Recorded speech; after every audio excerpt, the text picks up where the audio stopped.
ಎಲ್ಲರಿಗೂ ನಮಸ್ಕಾರ. ನಾವು ಈ ದಿನ ಅಂಕೋರ್ ವಾಟ್ ಇಲ್ಲಿಗೆ ಭೇಟಿ ಕೊಡ್ತಾ ಇದ್ದೀವಿ. ಇದು ಕಾಂಬೋಡಿಯಾದಲ್ಲಿದೆ. ಇದು ಪ್ರಪಂಚದಲ್ಲಿಯೇ ಅತ್ಯಂತ ದೊಡ್ಡದಾದಂತಹ ವಿಷ್ಣುವಿನ ದೇವಸ್ಥಾನವಾಗಿದೆ. ಜಗತ್ ಪ್ರಸಿದ್ಧ ಹಿಂದೂ ಬೌದ್ಧ ದೇವಾಲಯ ಸಮುಚ್ಚಯವಾಗಿದ್ದು ಇದು ಪ್ರಪಂಚದಲ್ಲಿಯೇ ಅತ್ಯಂತ ದೊಡ್ಡ ಧಾರ್ಮಿಕ ಸ್ಮಾರಕವಾಗಿದೆ. ಹಿಂದೂ ಧರ್ಮದ ಭಗವಾನ್ ವಿಷ್ಣುವಿಗೆ ಸಮರ್ಪಿತವಾಗಿದ್ದ ಈ ಭವ್ಯ ಮಂದಿರವು ಕಾಲಾನಂತರದಲ್ಲಿ ಬೌದ್ಧ ಧರ್ಮದ ಪ್ರಮುಖ ಕೇಂದ್ರವಾಗಿ ಬದಲಾಯಿತು.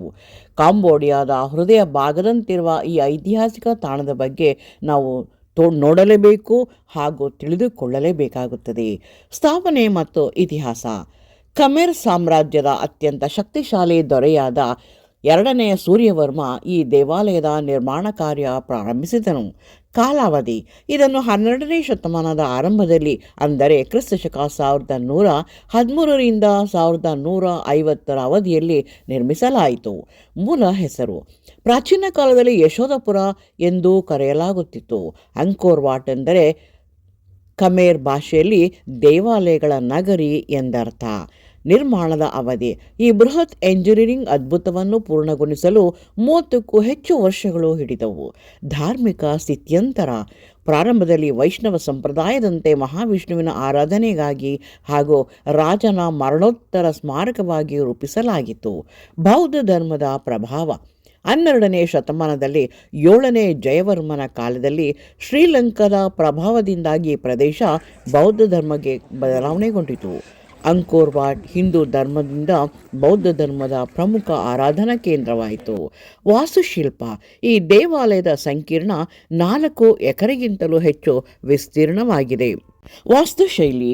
ಚೋಳ ಪಲ್ಲವ ವಾಸ್ತುಶಿಲ್ಪದ ಪ್ರಭಾವ.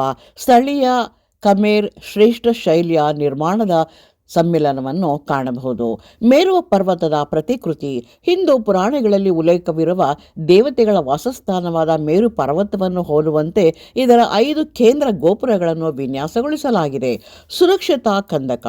ದೇವಾಲಯದ ಸುತ್ತಲೂ ಭದ್ರತೆಗಾಗಿ ಸಮುದ್ರವನ್ನು ಸಂಕೇತಿಸಲು ಸುಮಾರು 700 ಅಡಿ ಅಗಲವಿರುವ ವಿಶಾಲವಾದ ಕಂದಕವನ್ನು ನಿರ್ಮಿಸಲಾಗಿದೆ. ಗೋಡೆಗಳ ಮೇಲಿನ ಕೆತ್ತನೆಗಳು. ದೇವಾಲಯದ ಮರಳುಗಲ್ಲಿನ ಗೋಡೆಗಳ ಮೇಲೆ ಕೆತ್ತಲಾಗಿರುವ ಉಬ್ಬು ಶಿಲ್ಪಗಳು ಸನಾತನ ಸಂಸ್ಕೃತಿಯ ಅದ್ಭುತ ಸಾಕ್ಷಿಗಳಾಗಿವೆ. ರಾಮಾಯಣ ಮತ್ತು ಮಹಾಭಾರತ. ಭಾರತೀಯ ಮಹಾಕಾವ್ಯಗಳಾದ ರಾಮಾಯಣದ ಪ್ರಮುಖ ಘಟ್ಟಗಳು ಸೀತಾ ಸ್ವಯಂವರ, ರಾವಣವಧೆ, ಮಹಾಭಾರತದಲ್ಲಿನ ಕುರುಕ್ಷೇತ್ರ ಯುದ್ಧದ ದೃಶ್ಯಗಳನ್ನು ಕೆತ್ತಲಾಗಿದೆ. ಸಮುದ್ರ ಮಂಥನ. ದೇವತೆಗಳು ಮತ್ತು ರಾಕ್ಷಸರು ಸೇರಿ ನಡೆಸುವ ಸಮುದ್ರ ಮಂಥನ ಮುಂತಾದವುಗಳನ್ನು ಚಿತ್ರಿಸಲಾಗಿದೆ. ಮತ್ತಿಲ್ಲಿ ಸಾವಿರಾರು ಅಪ್ಸರೆಯರ ದೇವತೆಗಳ ಸುಂದರ ಶಿಲ್ಪಗಳು ಕೂಡ ಎಲ್ಲರನ್ನೂ ಆಕರ್ಷಿಸುತ್ತವೆ.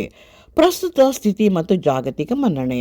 15ನೇ ಶತಮಾನದ ಖಮೇರ್ ಸಾಮ್ರಾಜ್ಯ ಪತನವಾದ ನಂತರ ಈ ದೇವಾಲಯ ದಟ್ಟವಾದ ಅರಣ್ಯದಲ್ಲಿ ಮರೆಯಾಗಿ 19ನೇ ಶತಮಾನದಲ್ಲಿ ಫ್ರೆಂಚ್ ಪರಿಶೋಧಕ ಪ್ರಯತ್ನದಿಂದ ಬೆಳಕಿಗೆ ಬಂತು. ಇದು ಯುನೆಸ್ಕೋ ವಿಶ್ವ ಪರಂಪರೆಯ ತಾಣವಾಗಿದೆ. ಇತ್ತೀಚೆಗೆ ಜಗತ್ತಿನ 8ನೇ ಅದ್ಭುತ ಎಂಬ ಹೆಗ್ಗಳಿಕೆಗೂ ಕೂಡ ಇದು ಪಾತ್ರವಾಗಿದೆ. ಬ್ರಹ್ಮ, ವಿಷ್ಣು ಮತ್ತು ಮಹೇಶ್ವರರು ಒಟ್ಟಿಗೆ ಇರುವ ಏಕೈಕ ದೇವಾಲಯ ಇದಾಗಿದೆ. ಈ ದೇವಾಲಯವನ್ನು ಮೆಕಾಂಗ್ ನದಿಯ ದಡದಲ್ಲಿ ಸ್ಥಾಪಿಸಲಾಗಿದೆ. ಕಾಂಬೋಡಿಯಾದ ಅಂಕೋರ್ ವಾಟ್ ಜಗತ್ತಿನ ಅದ್ಭುತಗಳಲ್ಲಿ ಒಂದಾಗಿದೆ. ಬೃಹತ್ ಹಿಂದೂ ದೇವಾಲಯ ಭಾರತದಲ್ಲಿಲ್ಲ, ಆದರೆ ಕಾಂಬೋಡಿಯಾದಲ್ಲಿದೆ. ಇದರ ಹಿಂದಿನ ರಹಸ್ಯವೇನು? ಈ ದೇವಾಲಯ ಎಷ್ಟು ಅಪೂರ್ವವೋ ಸುಂದರವಾಗಿಯೂ ಇದೆಯೋ ಅಷ್ಟೇ ರಹಸ್ಯಮಯ ಕೂಡ ಆಗಿದೆ. ಅದೆಷ್ಟೋ ರಹಸ್ಯಗಳನ್ನು ತನ್ನ ಒಳಲಿನಲ್ಲಿ ಬಚ್ಚಿಟ್ಟುಕೊಂಡಿದೆ. ಈ ದೇವಾಲಯವನ್ನು ಪೂರ್ಣವಾಗಿ ವೀಕ್ಷಿಸಲು ಇಂದಿಗೂ ಆಗುವುದಿಲ್ಲ. ಕಾರಣ ಅದರ ವೈಶಾಲ್ಯತೆ. ಖಮೇರ್ ರಾಜವಂಶ ಅತ್ಯಂತ ಸಿರಿವಂತರಾಗಿದ್ದರು. ಇಲ್ಲೇ ಗುಪ್ತ ನಿಧಿ ಅಡಗಿರಬಹುದು. ರಹಸ್ಯಮಯ ಕತೆ. ಸಾವಿರಾರು ಪ್ರವಾಸಿಗರು ಇಲ್ಲಿನ ಸೌಂದರ್ಯಕ್ಕೆ ಮಂತ್ರಮುಗ್ಧರಾಗುತ್ತಾರೆ. ಸೌಂದರ್ಯ ರಾಶಿಯ ನಡುವೆ ಇಲ್ಲಿ ಈಗಲೂ ಹಿಂದಿನ ಕಾಲದ ಖಜಾನೆ ಇದೆ ಎಂಬ ನಂಬಿಕೆ ಇದೆ. ದೇಗುಲವೇ ಪ್ರತ್ಯಕ್ಷ ಖಜಾನೆ. ವಿಶ್ವದ ಅತಿದೊಡ್ಡ ವಿಷ್ಣು ದೇವಾಲಯ. ಭಾರತೀಯ ಸಂಸ್ಕೃತಿಯ ಪ್ರತಿರೂಪ ಅಂಕೋರ್ ವಾಟ್ ದೇವಾಲಯ. ಈಜಿಪ್ಟ್ ಮತ್ತು ಮೆಕ್ಸಿಕೋದ ಮೆಟ್ಟಲು ಪಿರಮಿಡ್ಡುಗಳಂತೆ ಇದನ್ನು ಮೆಟ್ಟಲುಗಳ ಮೇಲೆ ನಿರ್ಮಿಸಲಾಗಿದೆ. ಇದರ ಮೂಲ ಶಿಖರ 64 ಮೀಟರ್ ಎತ್ತರವಿದೆ. ಉಳಿದ ಶಿಖರಗಳು 54 ಮೀಟರ್ನಷ್ಟಿವೆ. ಸೂರ್ಯಾಸ್ತ, ಸೂರ್ಯೋದಯದ ವೀಕ್ಷಣೆ ಅನುಭವ ಅದ್ಭುತವಾಗಿದೆ. ಗೊಂಡಾರಣ್ಯದ ಮಧ್ಯದಲ್ಲಿ ಮರಗಳನ್ನು ಕಡಿದು ಕಟ್ಟಡಕ್ಕೆ ಅಣಿ ಮಾಡಿಕೊಂಡ ವಿಶಾಲ ಪ್ರದೇಶ.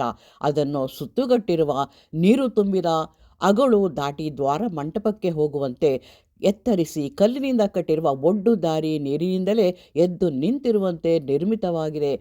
ಆ ಪ್ರದೇಶವನ್ನು ಸುತ್ತುವರೆದಿರುವ ಮೊಗಸಾಲೆ, ಪಕ್ಕದಲ್ಲೇ ಸುತ್ತುವರೆದಿರುವ ಹೊರಾಂಗಣ, ಮಧ್ಯದಲ್ಲಿ ಇಡೀ ಪ್ರದೇಶವನ್ನು ಆಕ್ರಮಿಸಿರುವ ಪರಸ್ಪರಾನುರೂಪಕತೆ ಹೊಂದಿ ವಾಸ್ತುಶಿಲ್ಪ ಕಲಾ ವೈಭವವನ್ನು ಮೆರೆಸುತ್ತಲಿರುವ ಕಟ್ಟೆಗಳ ನಡುವೆ ನಿಂತಿದೆ ಈ ಅಂಕೋರ್ ವಾಟ್ ದೇವಸ್ಥಾನ.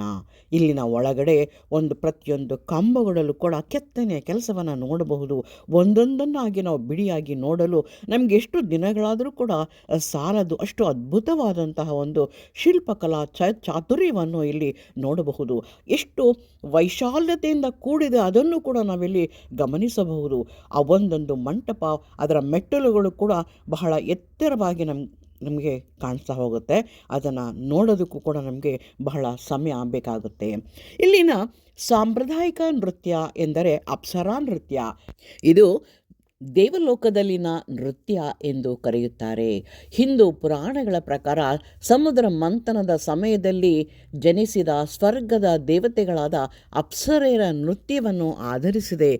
ಬಹಳ ನಿಧಾನಗತಿಯಲ್ಲಿ ಮಾಡುವಂತಹ ಒಂದು ನೃತ್ಯ. ಈ ಮಾಹಿತಿ ನಿಮ್ಗೆ ಇಷ್ಟವಾಗಿದ್ದರೆ ಲೈಕ್ ಮಾಡಿ, ಸಬ್ಸ್ಕ್ರೈಬ್ ಮಾಡಿ, ನೀವು ಒಮ್ಮೆ ಭೇಟಿ ಕೊಡಿ. ನಮಸ್ಕಾರ.